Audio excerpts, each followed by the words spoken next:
कांग्रेस के कथित युवा वर्कर्स एआई समिट में पीएम इज कॉम्प्रोमाइज जैसे नारे लगाते नजर आए। लेकिन क्या आप जानते हैं कि असल कॉम्प्रोमाइज किसने किया है, और वो भी अपने देश को विदेशी हाथों में देकर? कांग्रेस पार्टी के कथित युवा नेता, फॉर्मर पार्टी प्रेसिडेंट और current leader of opposition Rahul Gandhi, जिनके ट्रैक रिकॉर्ड पर नजर डालें तो पता चलता है कि राहुल गांधी का पॉलिटिकल करियर ही विदेशी ताकतों के साथ कॉम्प्रोमाइज करते हुए गुजरा है। हम अपने चैनल पर राहुल गांधी की सीक्रेटिव फॉरेन विजिट्स और भारत विरोधी एलिमेंट से मुलाकातों को कवर करते करते थक चुके हैं, लेकिन राहुल गांधी इन संदिग्ध लोगों से मिलना कभी बंद नहीं करते। जब भी राहुल गांधी किसी ऑफिशियल फॉरेन विजिट पर जाते हैं, पैटर्न लगभग सेम रहता है। या तो वो भारत विरोधी ताकतों से मुलाकात करते हैं, अपने कॉन्फ्रेंसेस और लेक्चर्स में इंडिया को बैड लाइट में दिखाते हैं, और फिर वही विदेशी नेटवर्क्स का इस्तेमाल देश के अंदर नैरेटिव और कियोस क्रिएट करने के लिए होता है। और जब ये सब ऑफिशियली नहीं होता तो राहुल गांधी ऐसी सीक्रेटिव फॉरेन ट्रिप्स पर निकल जाते हैं जिनका ना तो प्रॉपर ऑफिशियल रिकॉर्ड होता है और ना ही इंडियन सिक्योरिटी एजेंसीज को उनकी पूरी जानकारी दी जाती है। इसी सिलसिले में हम आपको याद दिलाना चाहते हैं गांधी परिवार और खासकर राहुल गांधी के कुछ पुराने और कंट्रोवर्शियल इंस्टेंसेस। साल 2008 में हुआ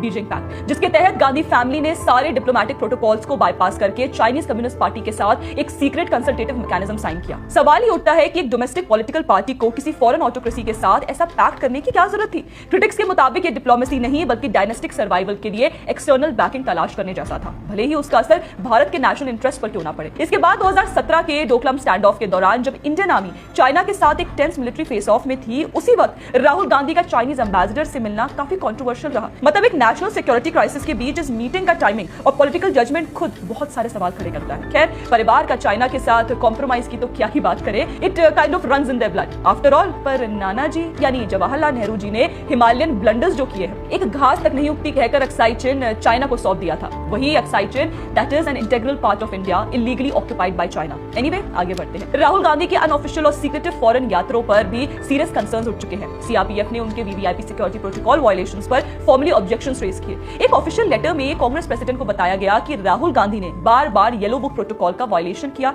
और बिना इन्फॉर्म किए फॉरेन ट्रैवल किया। रिपोर्ट्स के मुताबिक राहुल गांधी साल में लगभग 65 फॉरेन ट्रिप्स करते हैं। यूनियन होम मिनिस्ट्री के डेटा के हिसाब से 2015 से 2019 के बीच उन्होंने 247 फॉरेन ट्रिप्स की, जिनमें एसपीजी को नोटिफाई तक नहीं किया गया। मतलब दिसंबर 2023 से सितंबर 2024 के बीच Italy, Vietnam, Dubai, Qatar, London और मलेशिया जैसे देशों की यात्रा भी बिना प्रायर इंफॉर्मेशन के की गई। जब भी राहुल गांधी विदेश जाते हैं, उनकी आइटिनरी में अक्सर ऐसे लोग शामिल होते हैं जिनके संबंध भारत विरोधी एक्टिविटीज से जोड़े जाते रहे हैं। दिसंबर 2025 में जर्मनी के दौरे पर राहुल गांधी ने कॉर्नेलिया वॉल से मुलाकात की, जिनका एलिज्ड लिंक जॉर्ज सोरोस से बताया जाता है। इसी सोरोस फंडिंग को लेकर भारत में इन्फोर्समेंट डायरेक्टोरेट की जांच भी चल रही है। 10 अप्रैल को ईडी ने लगभग 300 करोड़ रुपए के फॉरेन फंड्स का पता लगाया, जो एफसीआरए वायलेशंस के आरोप के साथ सोरोस लिंक्ड एंटिटीज तक ट्रेस हुए। ये फंड्स ओपन सोसाइटी इंस्टीट्यूट से एस्पैडा इन्वेस्टमेंट कंपनी मॉरिशस के थ्रू एस्पैडा इन्वेस्टमेंट एडवाइजर्स बेंगलुरु तक पहुंचाए गए। आरोप है कि इन एंटिटीज के जरिए एनजीओस और प्राइवेट फर्म्स को डेवलपमेंटल गोल्स के नाम पर मैंडेटरी क्लियरेंसेस बाईपास करके फंडिंग दी गई। अब राहुल गांधी के कनेक्शंस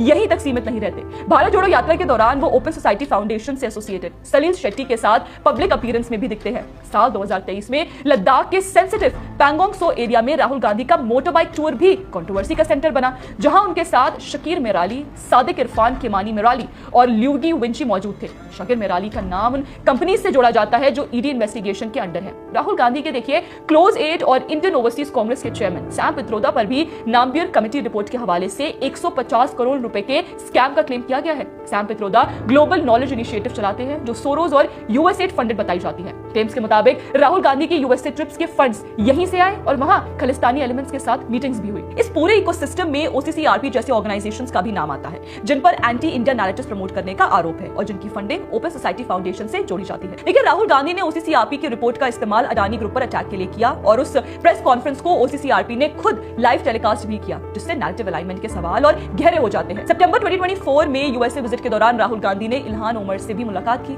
जो इंडिया क्रिटिकल रेजोल्यूशंस, आर्टिकल 370 के विरोध और पाकिस्तान स्पॉन्सर्ड पीओ के विजिट के लिए जानी जाती है। वॉशिंगटन में सुनीता विश्वनाथ और इंडियन अमेरिकन मुस्लिम काउंसिल से जुड़ी इंटरैक्शंस का भी जिक्र होता है, जिसे पाकिस्तानी मीडिया ने सोरोस लिंक फंडिंग नेटवर्क्स और कतर फैसिलिटेशन से जोड़ने की कोशिश की। अब इन सब इवेंट्स को एक साथ देखा जाए तो ये सिर्फ कोइंसिडेंस नहीं लगता, ये एक कंसिस्टेंट पैटर्न है जहां राहुल गांधी की ड्यूबियस फॉरेन विजिट्स, संदिग्ध एसोसिएशंस और भारत विरोधी नैरेटिव्स एक दूसरे से जुड़ते चले जाते हैं। और इसी पैटर्न ने धीरे धीरे सिर्फ एक पार्टी लीडर की क्रेडिबिलिटी नहीं बल्कि भारत की ग्लोबल स्टैचर को भी नुकसान पहुंचाया है। आज सवाल ये नहीं कि कौन कॉम्प्रोमाइज है, सवाल ये है कि क्या राहुल गांधी ने अपनी पॉलिटिक्स में बार बार भारत के नेशनल इंटरेस्ट और इमेज के साथ कॉम्प्रोमाइज नहीं किया। बार बार राहुल गांधी और कांग्रेस महात्मा गांधी की दुहाई देते हैं, यहां तक वो शर्टलेस कांग्रेसी जो एआई एआई समिट में रकस क्रिएट कर रहे थे उनको भी बापू के साथ कंपेयर कर दिया। कहां वो आदमी जो ब्रिटिश ऑक्यूपेशन के खिलाफ सत्य और अहिंसा के दम पर लड़ा? क्यों? भारत की आजादी के लिए। क्या यही आजादी जहां आज मिडिल एज कांग्रेसी अपनी शर्ट उतारकर भारत को इंटरनेशनल प्लेटफॉर्म पर शर्मिंदा कर रहे हैं? ऑपोजिशन लीडर होना, प्राइम मिनिस्टर से असहमति होना, ये सब ठीक है, it is all part of a democracy, लेकिन भारत की इंटेग्रिटी और सॉवरेनिटी पर कॉम्प्रोमाइज क्यों? आपकी इस पर क्या राय है दोस्तों? हमें कमेंट सेक्शन में जरूर बताइएगा। बाकी ऐसे और वीडियोस के लिए आप हमारे चैनल को सब्सक्राइब करना ना भूलें।